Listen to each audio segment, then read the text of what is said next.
We set up a ESG team at NAC, and they came up with the ideal. Specifically, there was a Cranfield alum based out in Singapore.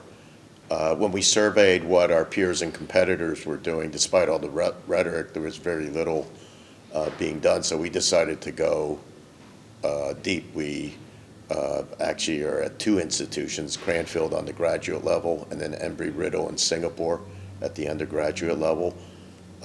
We are doing it multi-year for 4 years, 2 students at each place.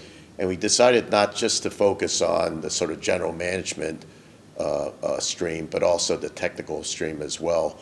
In both cases, the statistics in aviation aren't that great in terms of CEO percent and technical percent, so we decided to go deep. We hope we can get some students into our pipeline as well at NAC. I think beyond the pipeline, there's got to be top-down focus, so measuring statistics like percentage of female participation. We also track like percentage of nationalities within the firm. We recently looked at hiring 40% of our team is new, 46%, as it turns out, were female.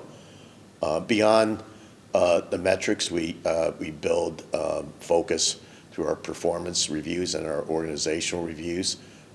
We also are setting up mentorship programs between leaders and high potential female staff. We're providing outside opportunities. There's some women in aviation organizations like IAWA that we're active members of. And last but quite critical is we try to provide flexibility in terms of work schedule, part-time even.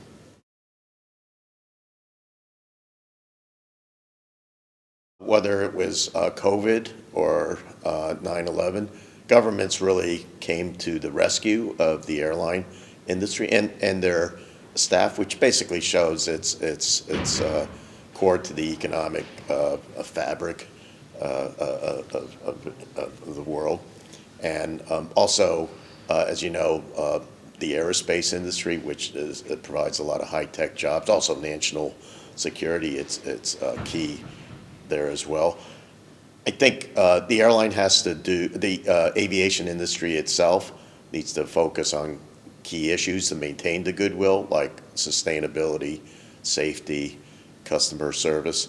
And I think in general, people have to focus on engineering-based solutions. A little bit of politics is coming into play, but have to realize things aren't, black or white, but things have to transition.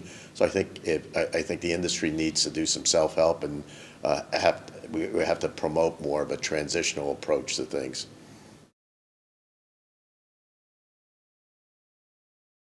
We just finished our 3-year plan, and we want to grow our asset base by about 50%.